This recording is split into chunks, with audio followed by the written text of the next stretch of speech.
Welcome back. You're watching Connect the World. I'm Lynda Kinkade. We are going to recap the story of impeachment. Right now, we are also following the developments on the street of Beirut in Lebanon. Now, for months, there have been protests as this political vacuum has continued, but we have heard of the formation of a government. Despite that, people are still out on the streets protesting right now. We understand water cannons are also being deployed. Our Ben Wedeman is standing by for us in Beirut. Following this story, Ben, just bring us up to speed with what you're seeing. Yeah, Lynda, we're right across the street from the road leading to Parliament. Here's a gentleman bringing more rocks to throw at Parliament, which is just up the street, or more specifically, throw at the security forces, which are huddled behind this barrier that was constructed today to prevent exactly what is happening. Now, they are protesting following the formation of a government last night led by Prime Minister Hassan Diab. It's a 20 minister cabinet that's down from 30 before. There are 6 women among them, including 6 women, but that doesn't seem to have calmed down the anger on the street. People clearly unhappy. They want to see a different kind of government, supposedly a government made up of independents. This government actually is composed of largely technocrats, but because of the political system here, it's inevitable that some of them, or many of them, almost all of them, are in some way or another affiliated with the political parties. All right, they've been shooting the water cannons, and now it appears that they've also fired tear gas as well. So it looks like another night in Beirut, Lynda. Yeah, it certainly does seem that way. So the formation of the government certainly not appeasing those protesters there. Just give us a sense, Ben, of where exactly you are, because this is a Wednesday night in Beirut. Yes, we are right down the street from what's known as Sahat al-Nijmeh, or Nijmeh Square, where the Parliament of Lebanon is located. There are no members of Parliament inside. It's more a symbolic thing. This is very much the downtown of Beirut, and certainly in over the last 10 days or so, this has really been the focus of the protests that have been going on. Of course, we are now on day 98 of the mass protest movement, but what we've seen certainly since about 10 days is that the protests, which were largely peaceful, are taking on a much more violent character, a result perhaps of the decision or the conclusion drawn by many people here that peaceful protest tends not to accomplish much of anything, and that somewhat more violent protest certainly gets the attention of the politicians. Yeah, exactly. And it's not just what's happening in politics that is making these people on the streets frustrated and angry. There's certainly a lot of frustration aimed at the economic situation, with Lebanon on the brink of collapse. Which is really at the heart of it, is that the fact that the economy is in a state of collapse. Many people have lost their jobs, others aren't getting paid, others are only being paid half as much. Hundreds of businesses, if not thousands, have closed over the last 3 months.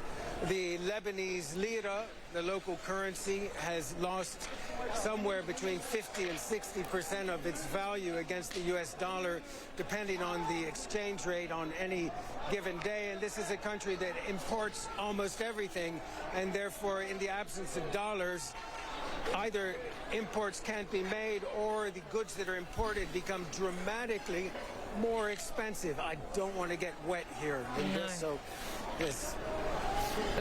We are going to let you and your crew get to a safe spot. Good to have you there on the streets of Beirut, where, as we heard from Ben Wedeman, protests there now in their 98th day. We will stay across that story for you. We are going to take a quick break. We'll be right back. If If you just want a slice of pizza, you don't buy the whole pie. So if you don't use your cell phone that much, why pay for more than you need? For as low as $20 a month, you can get talk, text, and data from Consumer Cellular with no contract and connections on the nation's largest wireless networks. You'll also receive award-winning support. Consumer Cellular has received the J.D. Power Award for highest customer service again. Plus, AARP members get exclusive discounts. Switch to Consumer Cellular today. With our 30-day guarantee, it's completely risk-free. Call, go online, or find us at Target. Vi que tenían a mi amigo amarrado de sus manos y de sus pies y con una venda en su cara. Es que ahora lo vas a matar, me dijo. Ya me dijo que ya no me iban a dejar salir. Me llevaron y pues me empezaron a vender con hombres. You've heard it in the news. It's happening right now. Thousands are fleeing gang violence in and around Central America.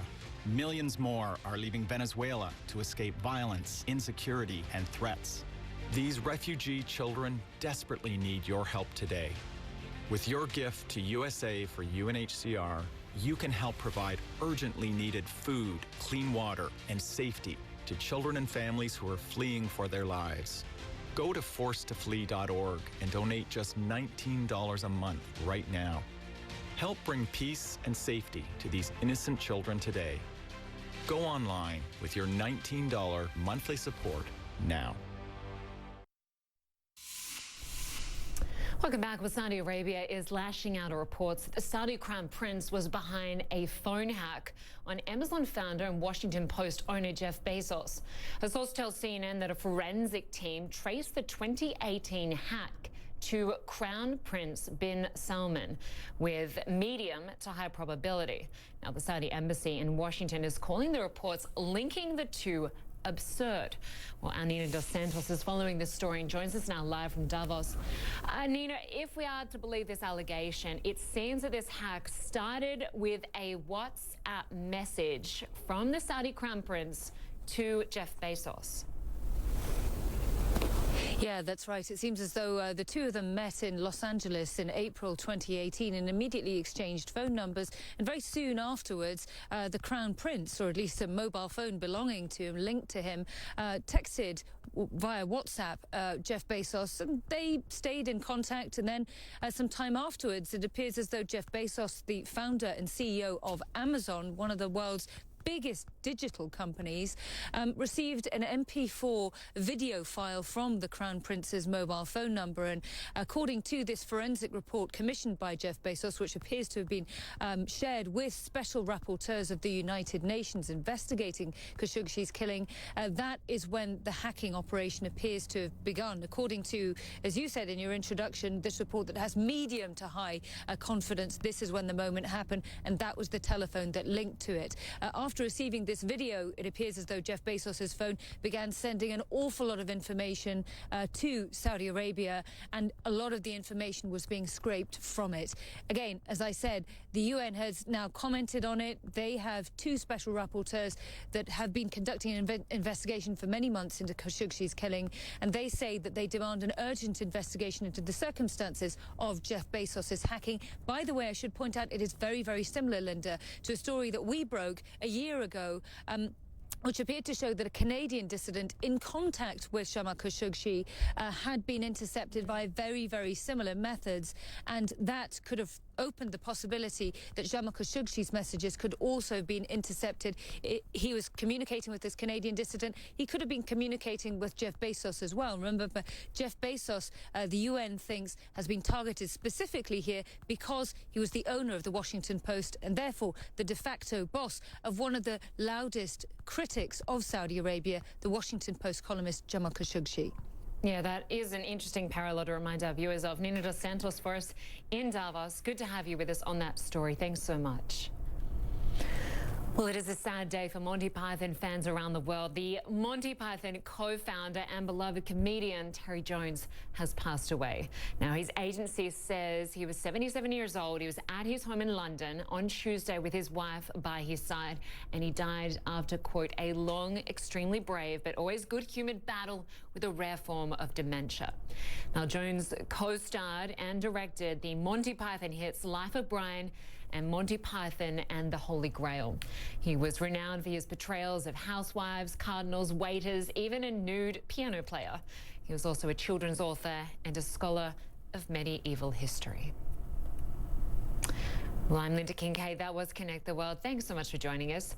World Sports is coming up next, followed by our special coverage of the Senate trial of U.S. President Trump. Stay with us. You're watching CNN.